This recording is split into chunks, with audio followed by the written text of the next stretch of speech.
Good afternoon, everyone, and welcome to the second Pan-African Stakeholder Consultation for the African Water Investment Program Scorecard.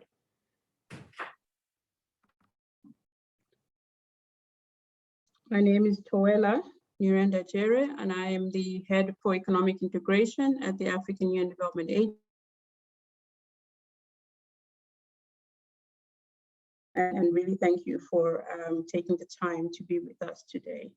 So the meeting today is centered on the AIP Scorecard, which is a tool that we are developing to support us in terms of how we can track progress on the mobilization of investments into the water sector, because we feel that it is an important way for us to be able to identify the level of resources and investments into the water sector, the bottlenecks that might be impeding those investments, and then also understanding what actions are needed to narrow the water investment gap.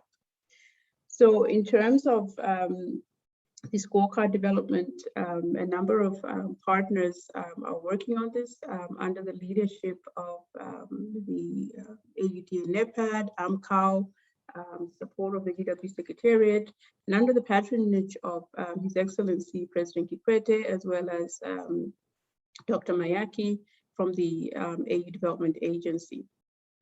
So with that, let me just quickly run through why we are here today. So this is the second stakeholder consultation. And what we would like to achieve in this meeting, number one, is to talk about the scorecard and the reasons why we are doing this, to present the scorecard development process and roadmap, and then also more importantly, to seek input from you as key stakeholders in the water sector on the theory of change around the scorecard, on the focus and scope of the scorecard, the indicators, and also potential data sources that could be used to inform the development of the scorecard. So what I would like to do perhaps is just to run through our agenda for today, and then I will hand over to Letitia, who is going to run us through the protocols and procedures for the meeting. So in terms of the agenda, the meeting is scheduled for 2.5 hours. It's a very tightly packed agenda with a lot of discussions that will be had, as well as presentations on various aspects of the scorecard. My role as chair is to guide you through the process, but to also make sure that we are able to achieve the meeting outcomes while sticking to time. So just to alert the various people that will be making interventions and providing remarks or presentations, to kindly stick to the allotted time.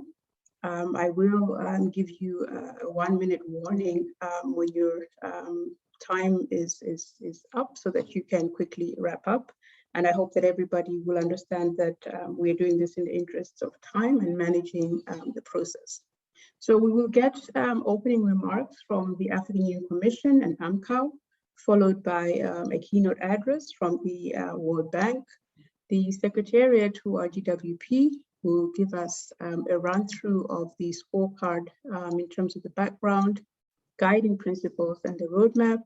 And we will also get a presentation on the current status as regards the framework and the indicators. This will be followed at about 5 minutes to 3 by a breakout into group discussions that will enable us to have more focused discussions around the indicators in smaller groups. And we will come back from that after about an hour to get plenary feedback and discussions, after which AMCAO will provide closing remarks after we have dealt with the aspect of the next steps and the way forward. So with that, let me invite Letitia from DWP to just run us through the meeting formalities and procedures. Letitia, over to you. Thank you, Dr. Towela. Good afternoon, everyone. So I would like to take you through the meeting procedures for this meeting. May you kindly note that this meeting is going to be recorded. We kindly urge you to mute your microphones when you are not speaking.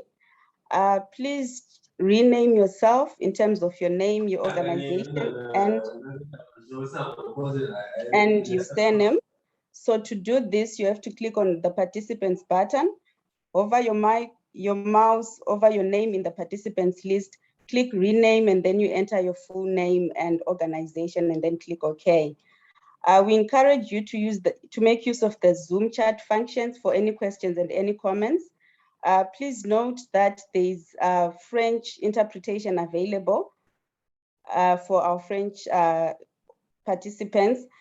You are also encouraged to use the raise hand function so that you can be invited to talk. So you click on the icon labeled reactions, click the button labeled raise hand, and then your hand is now raised. Thank you. Back to you, Dr. Towela.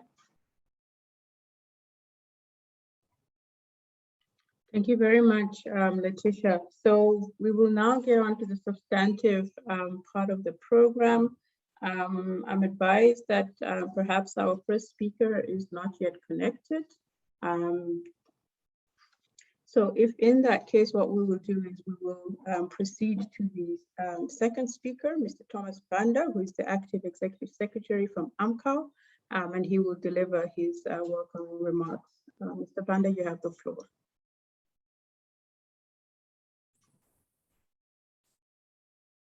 Thank you very much, Dr. Towera. I will deliver the opening remarks on behalf of the African Ministers' Council on Water. The Acting Director, Sustainable Environment and Blue Economy, Mr. Hassan Nyambe, the AMCO Technical Advisory Committee Chair, and distinguished TAC members here present, the AMCO M&E focal points here present, distinguished partners and experts, ladies and gentlemen. On behalf of the African Ministers' Council on Water, it gives me great pleasure to welcome you and make a few remarks at this auspicious occasion of the stakeholder consultation on the development of the African Investment Program AIP Scorecard. While welcoming all distinguished participants, permit me to recall that the origin of the decision to implement the AIP Scorecard is derived from February 2019, where the Governing Council of AMCO adopted a decision for the implementation of the Continental Africa Water Investment Program, AIP, which aims to leverage $30 billion in climate resilient water investments for Africa by 2030. The ministers commended efforts to establish through the AIP a partnership to release Africa's developmental potential to achieve the Africa Union Agenda 2063 in collaboration with the African Union, African Ministers' Council on Water, African Union Development Agency, AUDA-NEPAD, African Development Bank, and the Global Water Partnership. Furthermore, ladies and gentlemen, the goal of the AIP is to transform the investment outlook for water security and sustainable sanitation for a prosperous, peaceful, and equitable Africa. The objective is to enhance job creation through gender-sensitive investments in water security and climate-resilient development. To facilitate the development of the AIP scorecard, coordination structures have been implemented or put in place. The strategic leadership is provided by the steering committee. The operation leadership is provided by the core group, and the technical support is provided by the technical working group, the experts, and the independent reviewers. Ladies and gentlemen, the Water Investment Scorecard will support countries to track water investments and progress in mobilizing resources, to identify bottlenecks, to enhance mutual accountability, and to take action to meet the investment needs for the achievement of the Africa Water Vision 2025 Agenda 2063, and the SDG 6. For this, the scorecard will be aligned respectively to the AUDA-NEPAD institutional architecture for infrastructure development in Africa, IAIDA, in implementation of the PIDA PAP2 and the Pan-African Water and Sanitation Sector Monitoring and Reporting System, WASMO, under the Financing and Investments theme, and other global reporting systems on water and sanitation. Further, the AIP scorecard will support our African countries to track progress in mobilizing investments, identifying bottlenecks, and taking action to narrow the water investment gap required to meet the investment needs for the achievement of SDG 6 targets. The AIP scorecard will also make a case to mobilize political leadership and commitment to accelerate financing of water investments. Ladies and gentlemen, the AIP scorecard framework comprises a set of indicators organized across 3 categories. And the first category is the enabling environment for water governance and planning. The second is water investments and financing. And the third is investment, performance, and sustainability. In this stakeholder consultation, we aim to update stakeholders on the objectives and rationale of the AIP Water Investment Scorecard, present the overall theory of change, and seek your input on the potential thematic areas, indicators, and data sources for the AIP Water Investment Scorecard. As I close, I would like to urge member states, especially government ministries responsible for water and sanitation in Africa, and all other stakeholders, to support the development of the AIP scorecard, support the adoption and use of the AIP scorecard, which is embedded in the WASMO, continent-wide harmonized monitoring and reporting system on the state of water development and sanitation, a system developed and owned by Africa. On this note, and on behalf of AMCO, I would like to sincerely express our appreciation to all members of the various working groups and committees who are working tremendously for the implementation of the AIP scorecard. With these few remarks, distinguished participants, ladies and gentlemen, let me wish you fruitful deliberations during this very important workshop, and I declare the workshop officially opened. Thank you. Thank you very much, Mr. Banda, for those words of welcome and for really setting the context in terms of the scorecard and the discussions today. So it would appear that our speaker from the African Union Commission perhaps is not yet connected, so we will proceed to the next speaker, who is Mr. Dominic Deval from the World Bank, and he's a senior economist with the World Bank. Dominic, you have the floor and you have 5 minutes. Thank you. Thank you very much indeed, Dr. Toela. It's very nice to be here today and welcome everyone to this important consultation on investment in Africa's water sector, and specifically on the scorecard for the Africa Water Investment Programme. My comments will cover 3 main topics briefly, and those are comments on the estimated financing needs, some lessons from past regional analysis, specifically from the 2011 AMCAR report, which the bank and the African Development Bank and others and UNICEF worked very closely with AMCAR on. And then I'll go on to the last point, which is really about how we need to think differently about investment in the water sector, as water itself, rather than just finance, becomes an increasingly scarce resource. So let me start with financing needs. At the start of the SDG period, the World Bank calculated the costs for SDG targets 6.1 and 6.2. Now, clearly those aren't the whole story.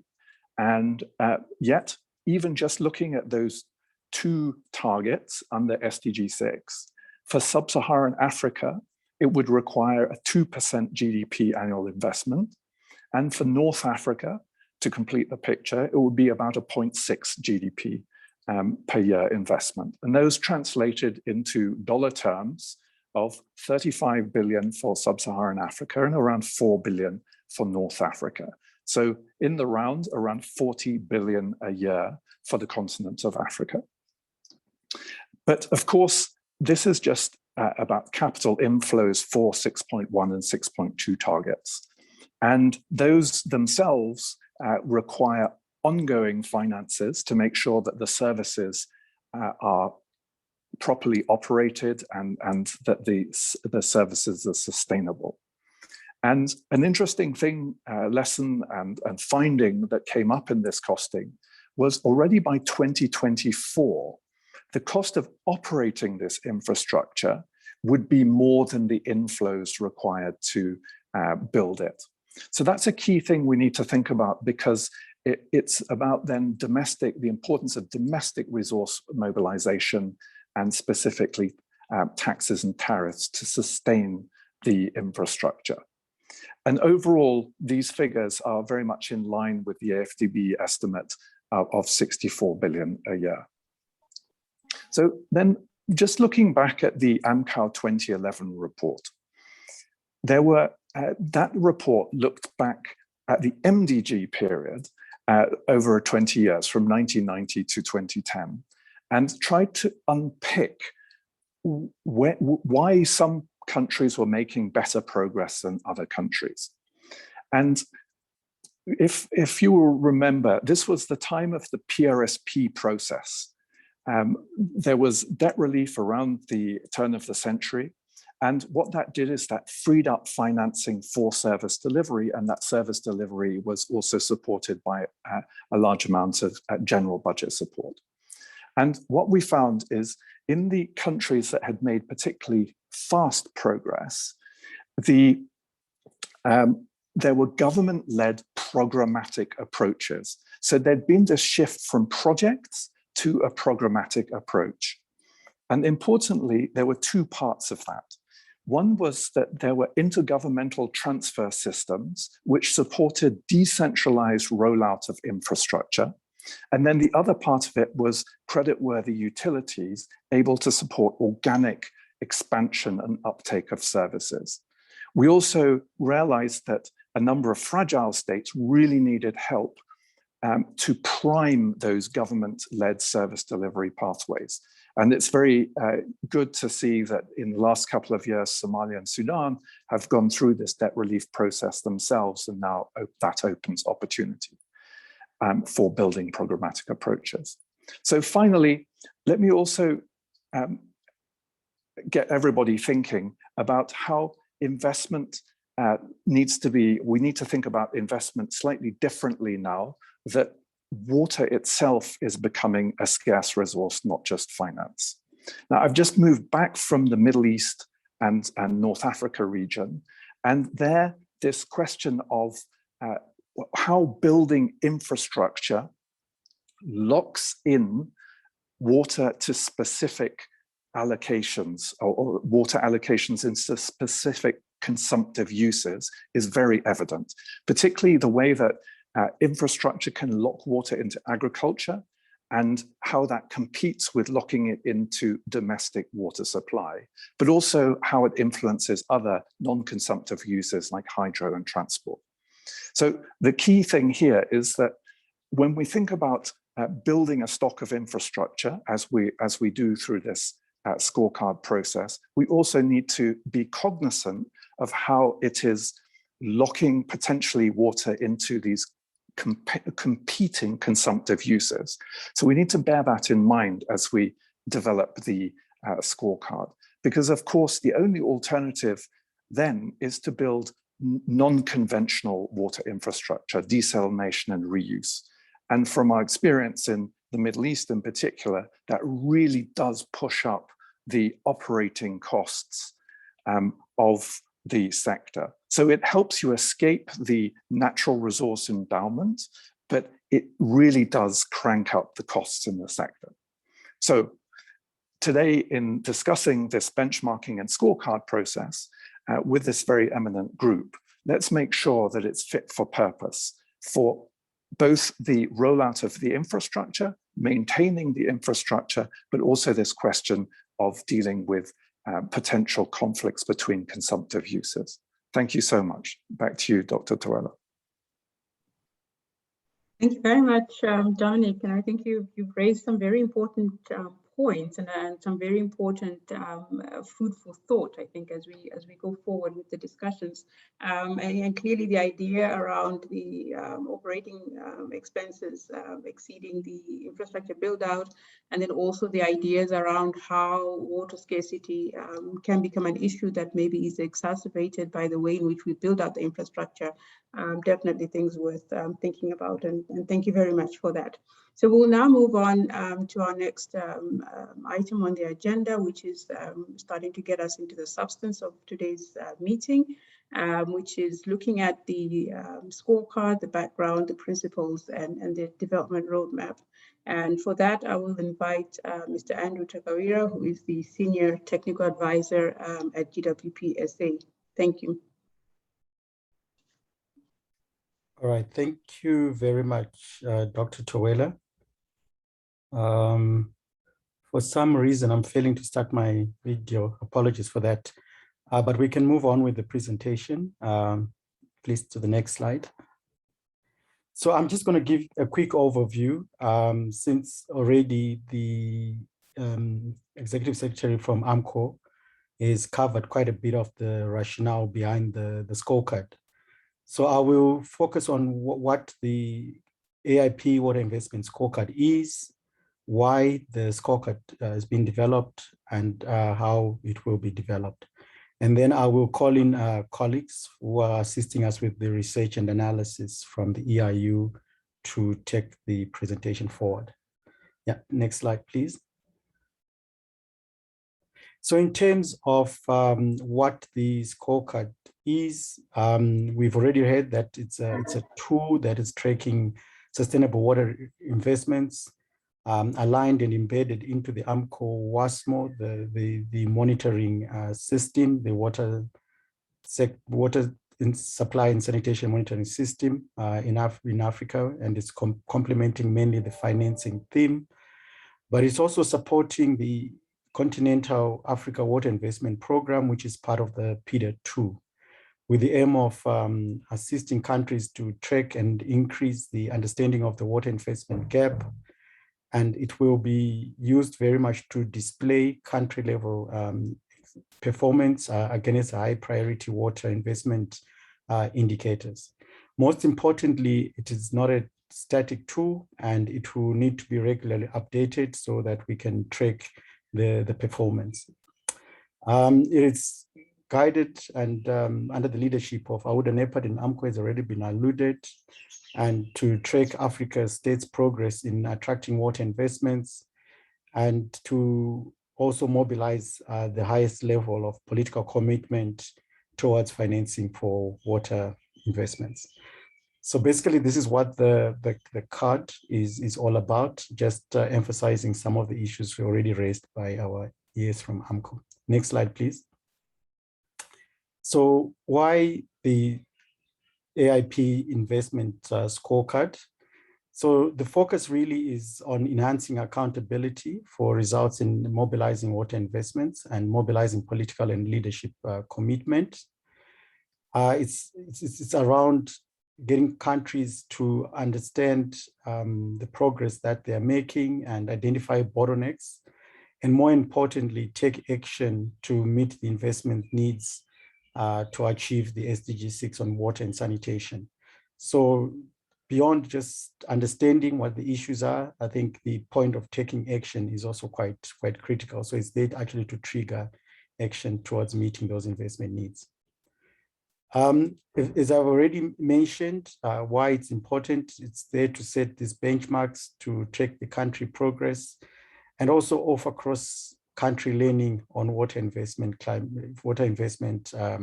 readiness.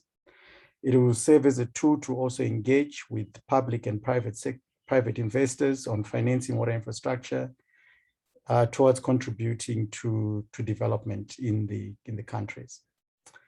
It will also guide governments in identifying the changes that are required to increase water investments and identify opportunities. Yeah, next slide, please. So just moving into some of the issues that are guiding, so as the guiding principles for the development of the scorecard. So the overall guiding principles for the scorecard have to do with alignment. We've already alluded that this scorecard is contributing to the Continental Africa program, which is part of PIDA 2.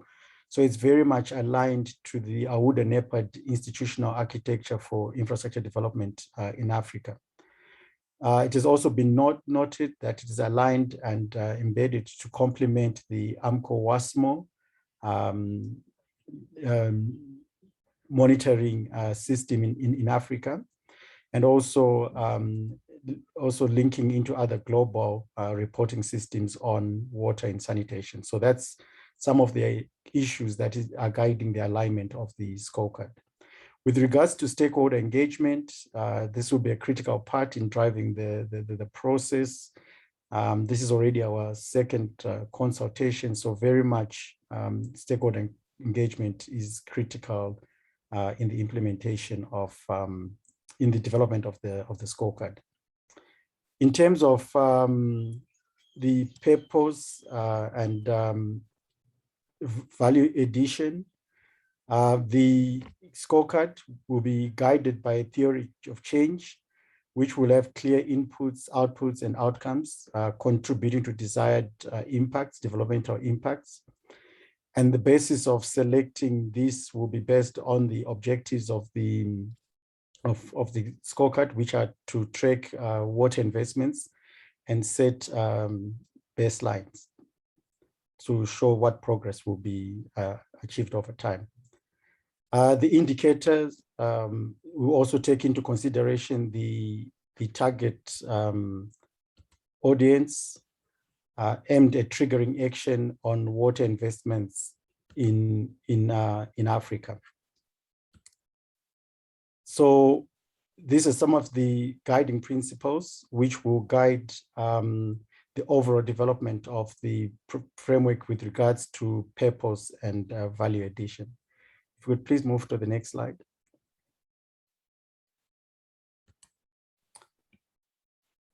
So with regards to the guiding principles for the actual selection of the thematic areas and the indicators, critical is that the thematic areas and the indicators will have to be selected with an objective to ensure sustainability, reliability, and that they are practical in the way that we'll be measuring and following up on them.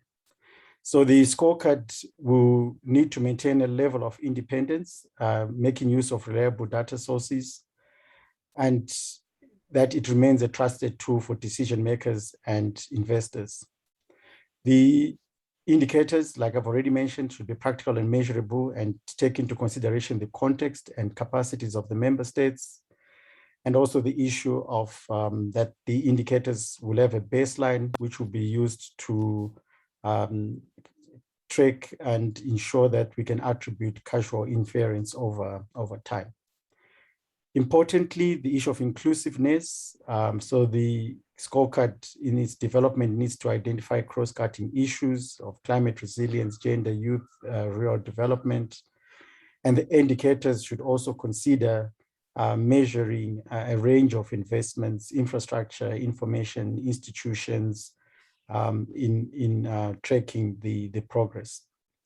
And the indicators selected should also reflect the interests of different water sector investors. So this will sort of the guiding principles around the selection of the thematic areas, and our colleagues who are coming up next will also touch on these aspects. Thanks. Next slide, please. This is just to show the coordination structure. It has already been talked to opening remarks by AMCO. The strategic support with AUDA, AMCO, AFDB, DBSA, COMESA, and the GWP chair, His Excellency President Kikwete. And then there's operational support from AUDA, AMCO, AFDB, who form part of the core group, World Bank, OECD. And there is a technical support coming from the technical working group with the institutions that are listed on your right. We also have research and analysis experts. We have the NEPAD Center of Excellence in Science and Technology, who are assisting us with research and analysis, and also the EIU. And then we've got independent reviewers who are coming through the form of a reference group that supports AIP. Thank you. Next slide. So this will be my last slide, just to give you an indication of the roadmap that is giving an overview of the development of the scorecard. We had the first Pan-African stakeholder consultation where the initial indicators were identified by stakeholders and the key issues that need to be considered on the 20th of April. Then we went through the process of alignment with AMCO and the technical research supported by the core group and the technical working group and the research and analytical teams. Now we are at the second Pan-African workshop in September, where we are also consulting now on the draft framework that has been developed. Moving forward, there will be another consultation that is expected in December, but more details will come in the presentation on the way forward at the end. But just to show the kind of overview of the different kind of phases that we are going through with regards to the development of the scorecard. Chair, I will now hand over to Matthias, who's leading the work on the research and analysis, working with the technical working group and the core group. Thank you, Matthias. Over to you. Thank you very much, Andrew, and thank you everyone today for your time. It's a great pleasure to be speaking to you today. So just the next slide, please. I will just run you through the initial stages of the scorecard theory of change and framework development, as well as the first list of indicators that came out of this process. And obviously then really the purpose of today from our perspective as well is to really get your thoughts and inputs on the progress and on the framework as it is, and the potential long list of indicators. That's the very essential step from our perspective to really discuss these in detail today in the breakout sessions. So as Andrew mentioned, we have started with the initial consultations and the Pan-African stakeholder consultation and high-level brainstorming session to really identify a sort of list of potential indicators, follow that up with a series of consultations through the core group and technical working group to really gather experts' opinion on the theory of change, on the initial structure of the scorecard and the framework behind it, and a potential set of indicators. Based on these two steps, we have developed a draft structure for the framework of the scorecard, as well as a long list of potential indicators identified under the individual pillars of the framework.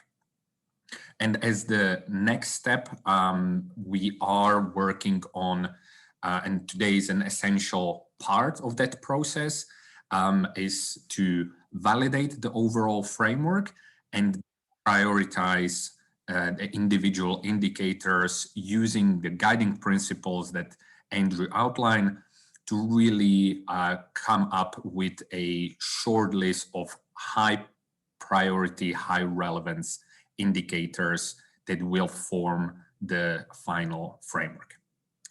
Next slide, please.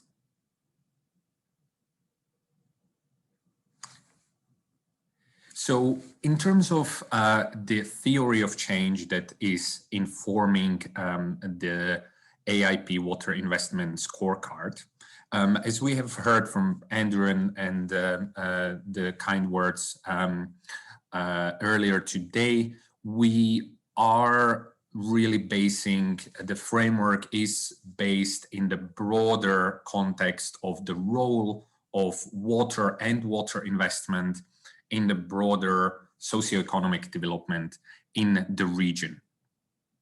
So basically the ultimate objectives and ultimate role is to be able to link the improved and increased investment to the tangible improvements in water security, water access, but also broader socioeconomic development in Africa. The core of the framework and the scorecard itself, however, focuses on the detailed drivers of the investment in the sector. So what we are trying to really identify are the critical and necessary aspects and factors that need to be in place in order to facilitate and to mobilize investment in the sector. That is, however, also effective, efficient, and sustainable. So we want to both look at the quantity of investment and the necessary factors for mobilization of that investment, but also the quality of investment and the factors that impact whether the investment is really done in an efficient way and is done in a way that is sustainable in the long term, both from social and environmental perspective. Next slide, please.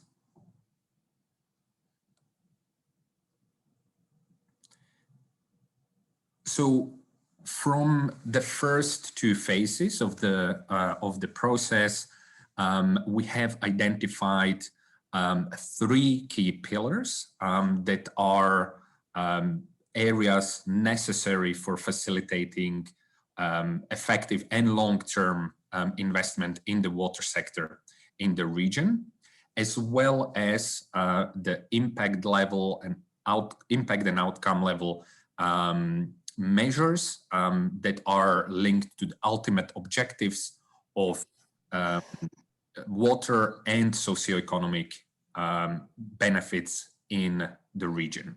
So the three pillars for facilitating water investment are starting with the sort of what we call enabling environment for water investment, which obviously is an essential driving force. And here we are really thinking about the role that a sort of stable, predictable, and accountable policy, strategy, and investment and governance environment plays in facilitating investment that is coming, but it's also of high quality. Secondly, there is the sort of landscape for water investment and financing. So obviously looking at the key sources of investment, but also the mechanisms necessary for mobilization of investment, but also again looking at the mechanisms for mobilizing investment that is sustainable and that is also reflecting the needs of the region in the long term. And finally, in terms of the core pillars, there is the investment performance and sustainability, which is the sort of final element that we want to see when the investment is actually taking place, when the capital is flowing in.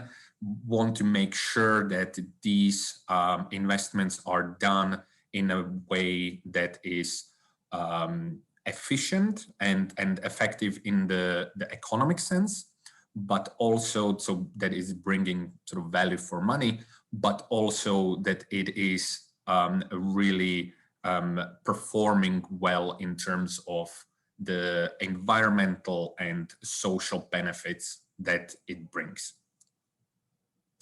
And finally, as I mentioned, we are including obviously the essential ultimate objectives and outcomes and impacts that we want to see, both in terms of the water outcomes, so improvements in terms of the water access and water security, but also the effects and then the impacts that we want to see in terms of improved socioeconomic outcomes and socioeconomic benefits for the region.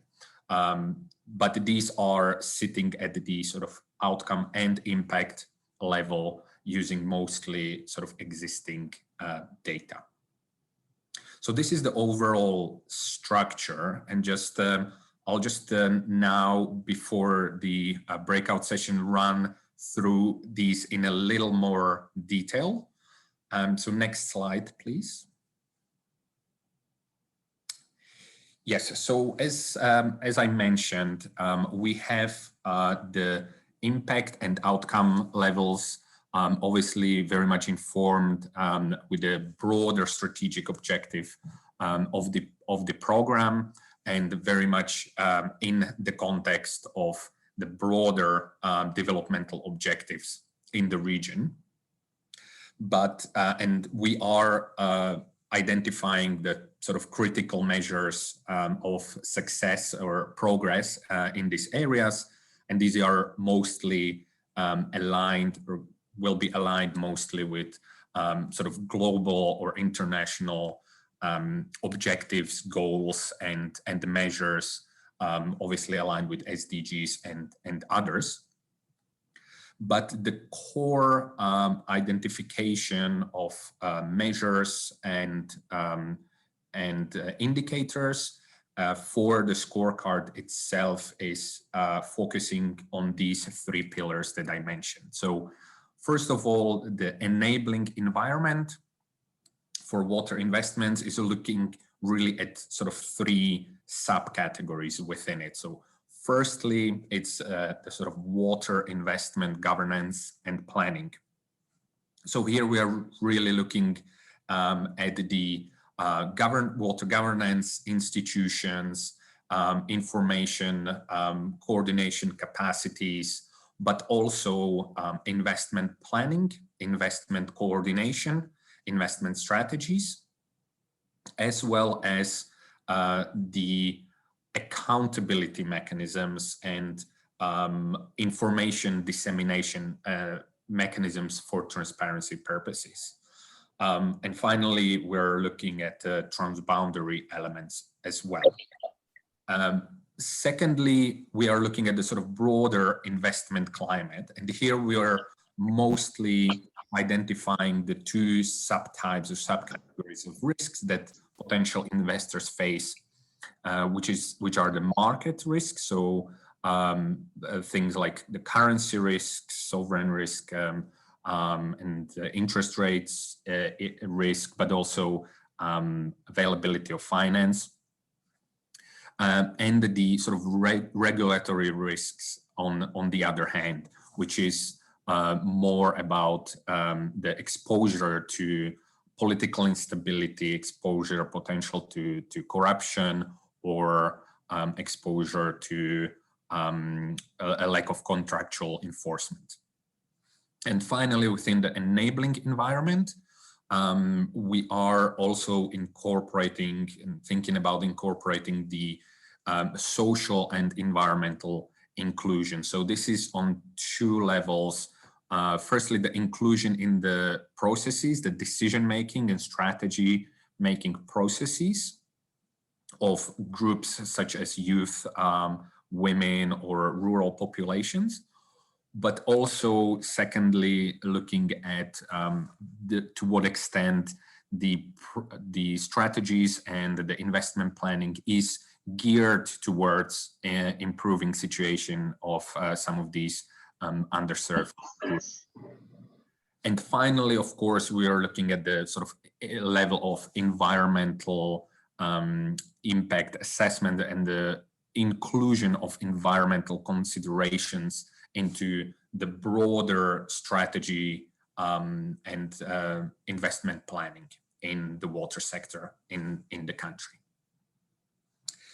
Secondly, the second pillar is, as I mentioned, looking really at the availability and the existence of financial flows and investments in the sector, but also the existence of mechanisms that are designed to incentivize and designed to mobilize that investment.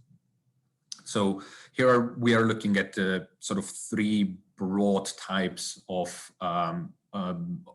funding. Firstly, the sort of existing public funding. So we want to explore the budget allocation from national level governments. We're trying to look at the actual expenditures, but also here we are trying to incorporate the environmental aspect and sustainability aspect through looking at the existence of and availability of green and blended finance in the markets in terms of the sort of water sector. And finally, here we are also trying to incorporate the transboundary elements of it that are obviously so critical. Secondly, obviously for many countries, a really important source, the ODA. So again, looking at the availability of and inflows of ODA funding, and both in terms of the sort of bilateral level, but also multilateral, and then of course trying to look at the philanthropic investment as well. And thirdly, and obviously this is a very important and critical question, is the involvement of the private sector. And here we're really thinking about the ways that the private sector is sort of currently involved in financing and funding for water sector in the countries, but also to what extent there are mechanisms to really enable the private sector and attract the private sector investment into the sector. So particularly looking at both the FDI, so attracting foreign capital, but also looking at specifically the mechanisms for public-private partnerships in the water sector in the country. And thirdly, obviously, this is the sort of highest level and the really critical element of sort of ensuring that that the investment, if it occurs and when it and as it occurs, it happens in a way that is efficient and sustainable. So really looking at the sort of more economic performance of investment in the sector. So really trying to understand what mechanisms are in place in terms of ensuring that the investments are bringing really the value for money that they should. So really looking at existing mechanisms like monitoring of or existence of cost recovery accounts, monitoring of the going concerns forecasts, monitoring of the pipeline of bankable projects, etc., etc. So really looking at the elements that are needed for ensuring that the projects are bringing, the investments are bringing the value for money to the country, to the sector. And secondly, it's the sustainability in a more socio-economic aspect of it, in terms of looking to what extent there are elements, there are mechanisms in place that ensure that, again, if that investment take place, that it is really bringing or considering the social and economic impacts and benefits that they eventually should be bringing to the communities in the country. So looking at to what extent the climate resilience is built into the investments, to what extent the sort of disaster management is built into the investments, as well as monitoring of particularly environmental, but also social impact, and to what extent these mechanisms are steering the investments and the projects and programs to really deliver on those broader social and economic benefits.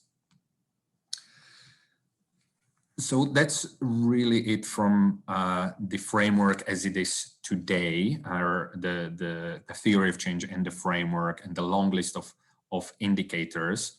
And this is where we really sort of need and are encouraging to sort of get your honest thoughts and feedback. And we will do so in the breakout sessions now, I believe. So thank you so much for your attention. And back to you.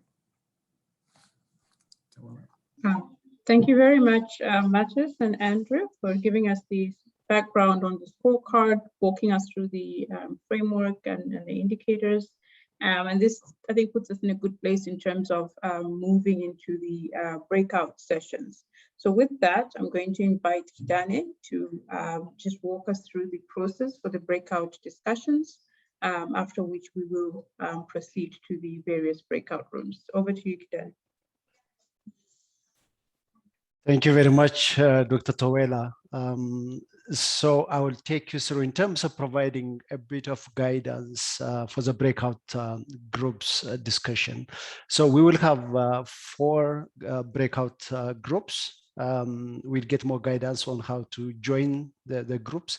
But the discussion in the breakout groups will be guided by 4 questions. The first one is, you already have seen the framework, the scorecard framework. And then we want to get your feedback in terms of the if the 3 pillars, that is the first one, which is around the enabling environment for water investment, the second one, water investment and financing, and the last pillar on the investment performance and sustainability. If the 3 pillars are really adequately addressing the most pressing issues for triggering water investment in Africa. So we want to get that, your feedback actually, so you can look into the 3 pillars again and give us some feedback. That's one. The second question will be, once you review the pillars, we will ask you to check the identified potential list of indicators.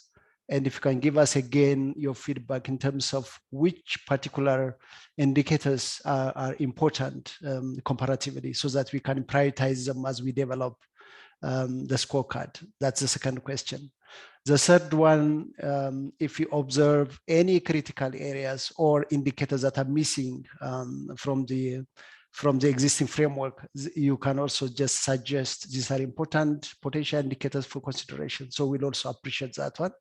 And then the last one is if you are collecting data that's relevant to those indicators, we would be interested actually also to know, or if you know other partners or other institutions who are collecting data that's relevant to the identified potential indicators that we would also like to know. So that's the 4 indicators. First, checks the pillars, review the potential indicators, add additional ones, and the last one, give us information who is collecting data related to the indicator. So that's in terms of the discussion.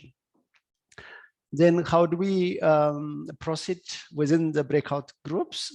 So all of the 4 breakout groups will have facilitators. So the facilitator will welcome, introduce, and then as part of that introduction, they'll recap the framework, the AIP Scorecard framework, so that everybody will be familiar again with the framework. And then the discussion will be facilitated around the 4 questions. And then finally, you wrap up the key points for plenary feedback. So that's simple, actually. So just focus based on the discussion on the 4. Next slide, please. Then in terms of the groups, the 4 groups, the first group is, so we have two Francophone groups and we have 2 Anglophone groups. The group 1 is Francophone for covering West Africa and North Africa sub-region. So the facilitators are Patrice from AMCAO and Catherine from OECD. And you have the Miro artists, Joseph Kogbe and Albain. Group 2 is again another Francophone group covering Central Africa, Southern Africa, and Eastern Africa sub-regions. We have the facilitators, Ibra from Audanepad, and Roiza, that's John Boroto from FAO. Then we have Nadine as our Miro artist. Group 3, Anglophone group covering Southern Africa and Central Africa. The facilitators are Temba from UNDP CAPNet and Lauren from GWP Southern Africa. And we have Andy Soa as Miro artist. Then the last group, Group 4, Anglophone group covering Eastern Africa, North Africa, and West Africa subregions.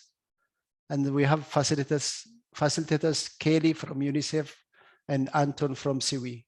And we have Rene as Miro artists. So that's in terms of, but the key question will be like, so we have 1 hour for overall discussion.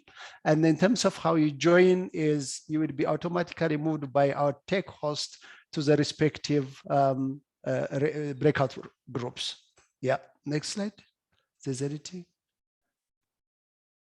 Okay. Yeah, so yeah, I think that's fine. So I don't know, we'll get assistance from our tech hosts to move us to the respective breakout groups. Thank you. Thank you very much, Kidani. So as has been indicated, you'll be moved to your respective breakout groups. And then we will reconvene in about 55 minutes, at about 5 minutes to 4, to receive feedback from the various discussions. Thank you very much and enjoy the discussions.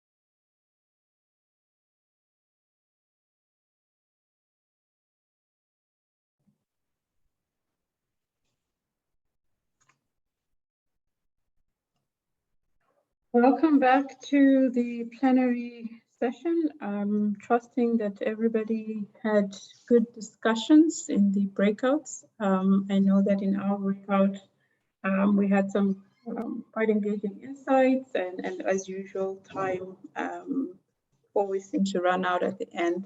For those that were not able to provide any comments or inputs or had pending comments or inputs during the breakouts, please feel free to use the chat and we will capture those comments from the chat as well. So with that, I am going to now invite the facilitators of the various breakouts to lead us in terms of the discussions that happen in the breakouts.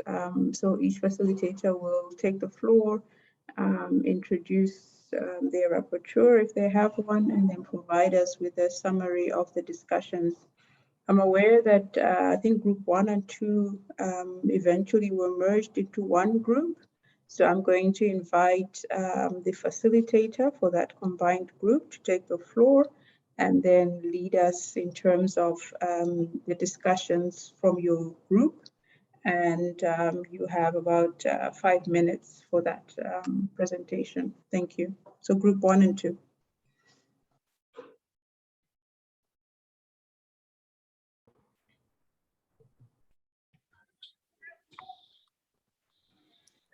Hello. Okay, thank you.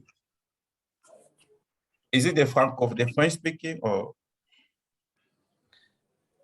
Yeah, yes, it will be the French speaking group. Okay. Okay, yes. Thank you, Towela. So I facilitated this group for French speaking country, and we were around 15 in our group. Unfortunately, some of the members are left because of some other commitment. We could not go through all the TOR, but we have done our best to respond to some of them. So I'm going to present the key output of our discussion, and then my the co-facilitator Kathleen and Ibra, they might maybe add if there is any other if there's something that I've missed. So I wanted to share my screen. Is it possible to share my screen, or I don't have the right to share the screen?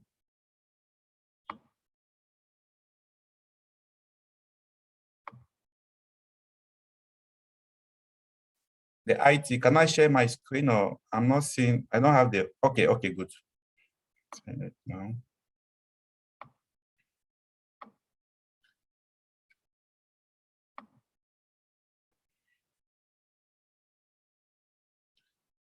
Okay, so I will switch in French as our group was the French-speaking group. Donc nous étions 15 dans le groupe des francophones au début. Malheureusement, il y a certains qui ont quitté le groupe pour cause d'autres engagements. Donc on a discuté sur les différentes questions qui nous ont été posées au niveau des travaux de groupe. Donc, on nous a demandé premièrement, sur la première question, on nous a demandé de passer en revue les 3 piliers clés du AIP, ce que nous avons fait. Donc, nous avons 3 piliers. Il y avait un premier pilier qui parlait de la gouvernance. Donc, sur le premier pilier, on a eu des suggestions comme quoi il y a lieu de considérer le renforcement des capacités en termes d'encadrement de l'administration, redevabilité, transparence des données. Donc, désolé pour les fautes, c'est vraiment des notes que je prenais. La question de jeunesse est à souligner à grands traits. Donc, on a eu des suggestions de prendre en compte un sous-thème, parce que là, nous avons eu 3 sous-thèmes. Donc, il y a eu des suggestions d'ajouter un thème qui a trait à la jeunesse et aux gens. Donc, il y a plusieurs programmes qui ont un centre d'intérêt pour les groupes de jeunes et de gens. On nous a, comme je disais précédemment, on a suggéré d'ajouter le sous-thème sur le genre et une coordination plus efficace au niveau du pilier principal. Là, c'est pour le premier pilier. On a le deuxième pilier qui, je pense, qui parlait plus d'investissement. On a eu des suggestions sur le plan d'investissement. Il serait intéressant de mesurer les financements conjoints, en anglais blended finance, la gestion par les objectifs. Donc, concernant le secteur privé, le pays doit se doter. On a proposé que je pense au niveau des actions, le pays doit se doter d'un cadre réglementaire pour pouvoir gérer le secteur privé. Sur les dépenses publiques doivent être liées aux indicateurs liés à l'eau. Donc, on doit aussi ajouter un investissement mixte comme sous-pilier, parce que là, on avait 3 sous-piliers et il n'y avait pas un investissement, il n'y a pas un pilier qui a trait aux investissements mixtes. Donc, il y a une suggestion d'ajouter ces investissements mixtes-là. Aussi, bon, on a proposé investissement non formel. J'ai oublié de retirer cela dans la présentation. Donc, pour le 3e pilier, on a principalement parlé ici de la planification doit être articulée et se baser sur les objectifs à moyen et à long terme. Donc, c'est pour la première question que j'ai pu noter. Non, la 2e question nous a demandé de passer en revue les indicateurs, de vérifier premièrement quels sont les indicateurs qui sont pertinents et de faire des suggestions. Donc, c'était sur cette question qu'on est en train de travailler avant qu'on ne nous coupe pour le travail, pour la plénière. Donc, on a pu discuter sur les indicateurs du premier thème qui a trait à la gouvernance. Par rapport aux indicateurs qui ne sont pas très clairs, pour la majorité, il y a les indicateurs 1.1.3 et 1.1.4 ne sont pas très clairs et il y a nécessité de reformuler ces indicateurs-là. Donc, pour le reste des indicateurs, je pense pour la majorité des participants sont d'accord pour le reste des indicateurs. On a eu une suggestion donc, il y a des suggestions sur la mise en place du mécanisme de durabilité. Si on doit avoir des indicateurs qui puissent mesurer la mise en place des mécanismes de durabilité dans le secteur public et privé, et également des indicateurs sur le renforcement des capacités au niveau de la gouvernance. Merci beaucoup. C'est ce que nous avons pu noter. Malheureusement, on n'a pas pu finir la revue des indicateurs des 2 autres piliers du AIP. Merci. Au revoir. Thank you very much. In the interest of time, we will move to the group number 3, Dr. Kumbo. Yes, thank you, Chair. Toela, please, I didn't work alone. I'm wondering if maybe my colleague, don't know if it's still relevant or if I have a colleague, if maybe I've missed something. If you allow, time permitting, we can take those at the end, just so that we don't lose too much time. Okay. Thank you. Okay. So we can go ahead as group 3, Chair, I assume.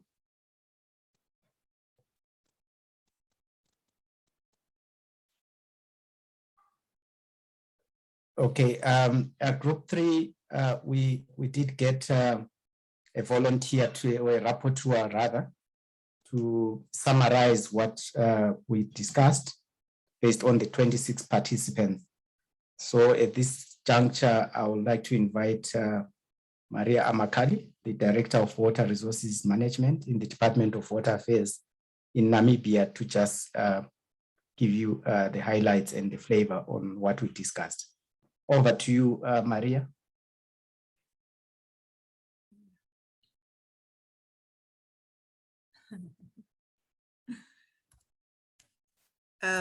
Thank you very much. I wasn't prepared to be shown today, but somebody asked me to show my video. We did, of course, discuss under group 3. We started off just understanding what were all the pillars is all about, as not everybody was familiar with the scorecard, and that kind of brought out the discussion. I'm not sure if our mirror rapporteur has something to show, or I can just go on the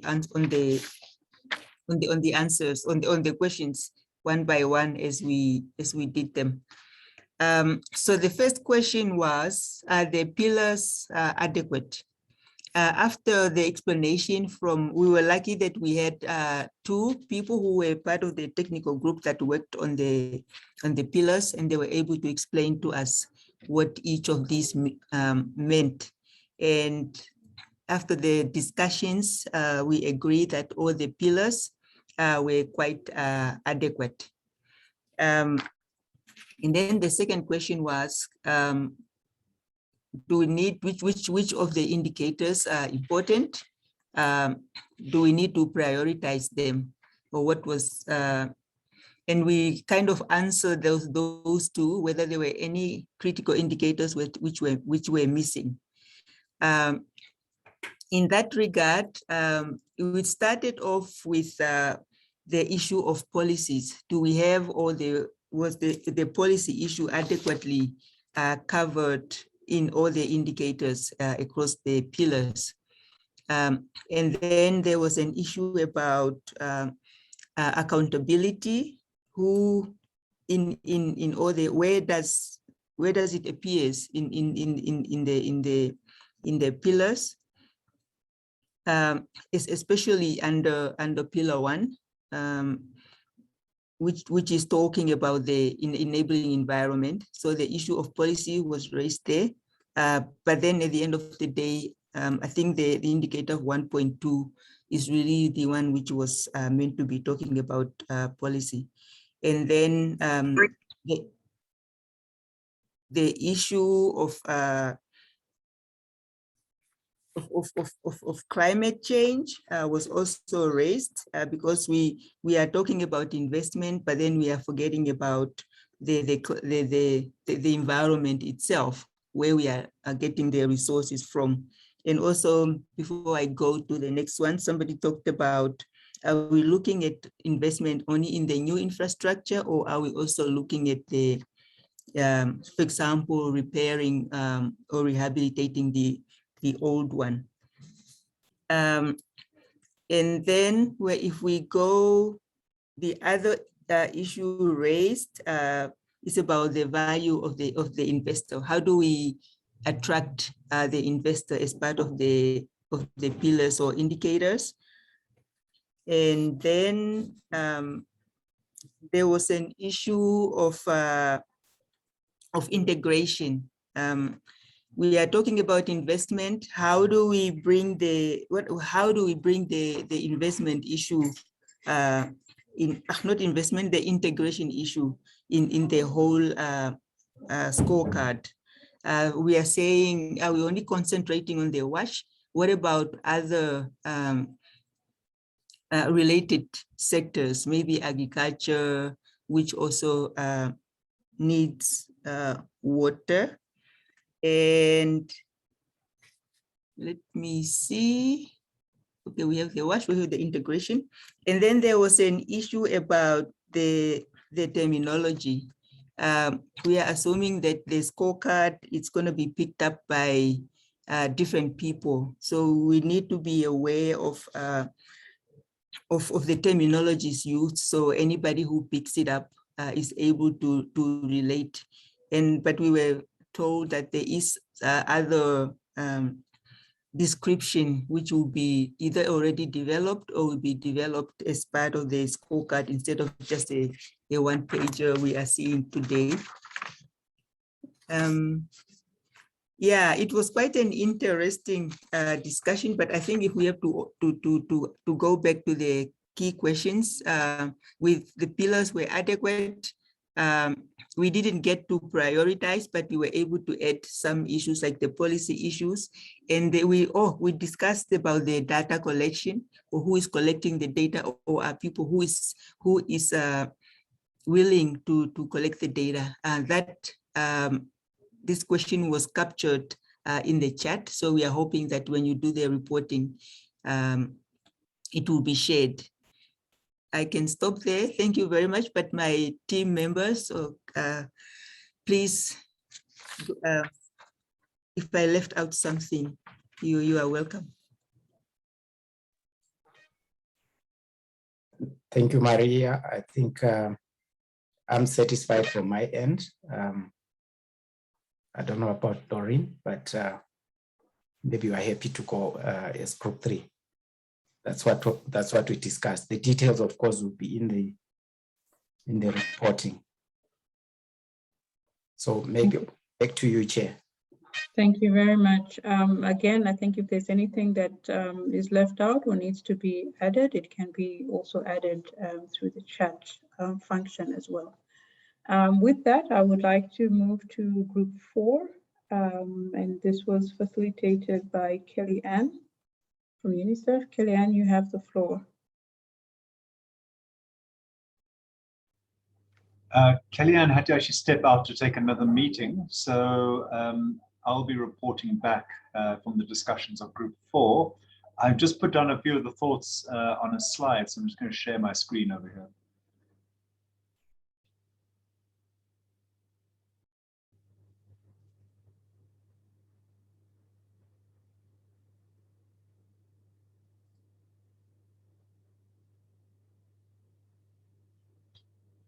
Can you see my screen? It's not yet visible. Okay, I'll put it in presentation mode.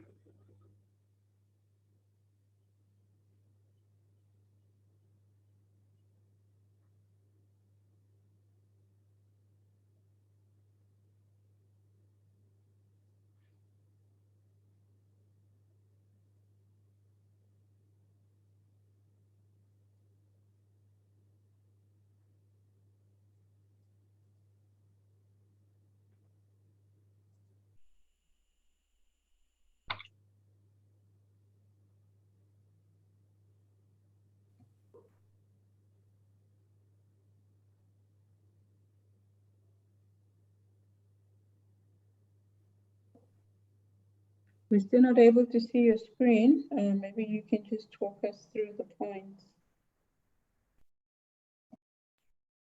Hi, yeah, I'm sorry. It seems to be some problem with my computer.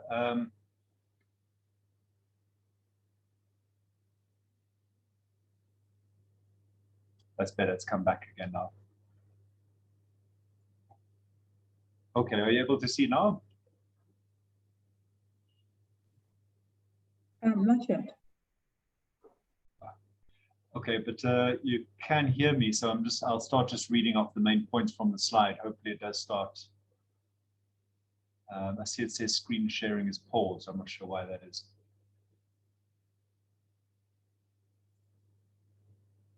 Okay, I think just to address it, Group 4, basically the first point about the adequacy of the pillars, essentially. The point was raised at the very beginning that we should really be looking at a reference to COVID and the COVID response, and that this is both, of course, an important challenge as well as an opportunity to build back better, of course.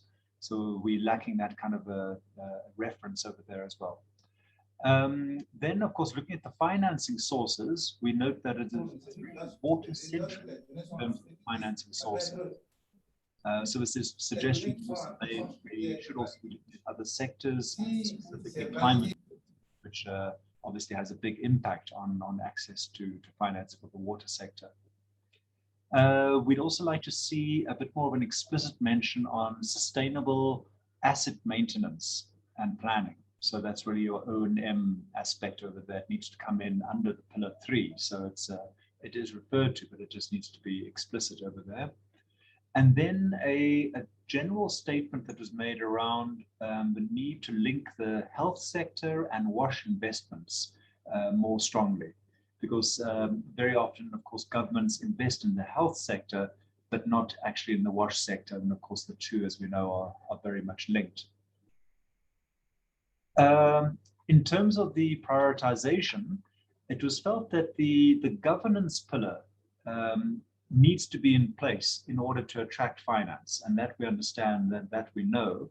But a point was also made that the political will made by countries through their domestic spending on water resources and WASH is an important component of attracting other sources of funding. So in this way, pillar 2 is also actually in the foreground. So we actually felt that the 3 pillars are actually equally important. There's not really a prioritization you take. You need to be working across all 3 of these areas simultaneously in order to really make progress.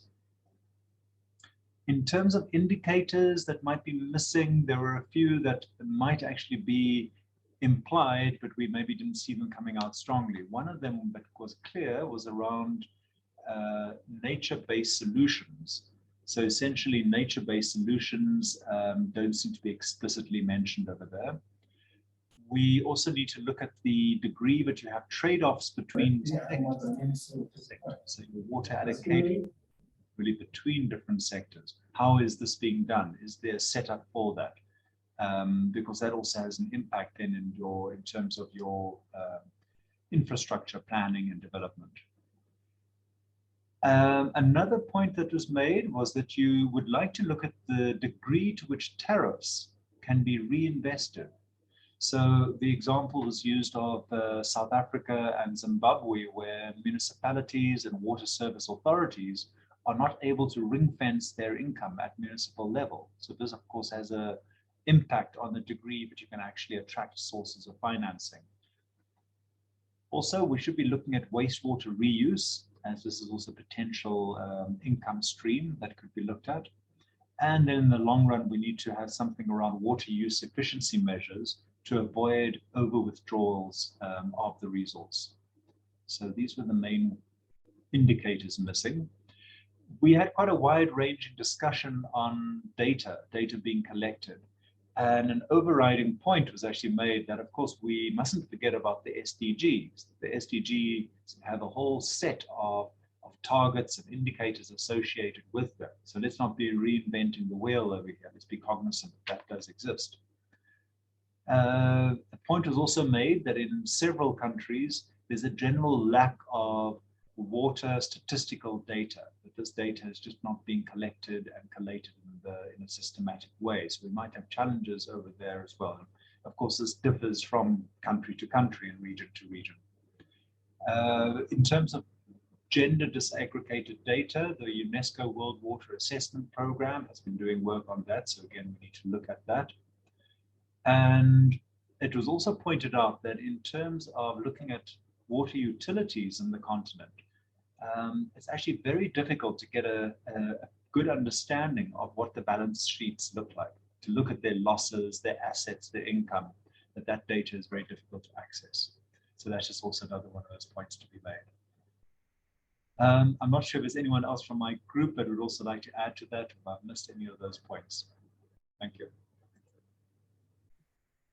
Thank you very much, Anton. And despite the technical challenges, I think we appreciated the discussions from your group and the way that you addressed the missing indicators as well. So with that, we've come to the end of the feedback session. And I just want to thank everyone, I think, for the participation, for the discussions, for the different viewpoints that have been expressed, which will indeed enrich the process of developing the scorecard.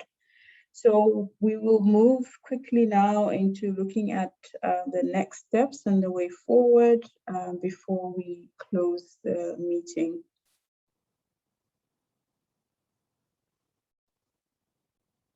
So this is just based on the roadmap that was presented earlier, just to give you some indication of where we're going from here.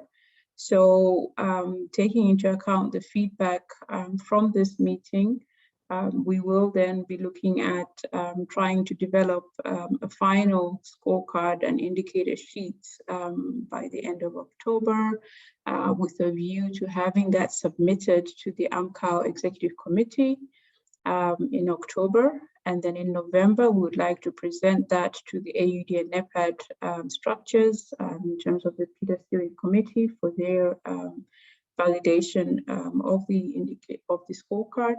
And then lastly, in December 2021, to the AU Conference of Ministers for Agriculture, Rural Development, Water and Environment, also for them to validate the indicators. Then in mid-December, we would have then the final stakeholder consultation that would take into account the October, November, and early December engagements at AMCAO, AUD, NEPAD, and AUC, so that from there we would be able to come up with what would be the final scorecard that would be presented to the AU Heads of State Summit in February 2022.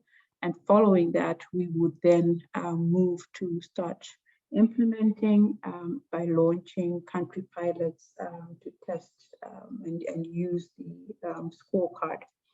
So we invite you to continue engaging and interacting with us. Please feel free to send comments, viewpoints, ideas, data sources, and anything else that's relevant to the scorecard to the Secretariat, and you will see the email address there on the bottom right corner of the slide. Having said that, I think we can move to the next slide. I think on behalf of the NECAD, AEC, AMCAL, GWP, and other partners, really just to thank everybody that has participated in the meeting today, and also to thank the various organizations and institutions represented on the screen who are part of the process that are supporting the development of the scorecard, and we sincerely appreciate the various inputs that are being provided through the different partners into the scorecard. Lastly, I'm going to ask Mr. Banda from AMCAL to deliver the closing remarks for the workshop. Thank you very much. It's been a pleasure from my side being your chair today. Mr. Banda, you have the floor.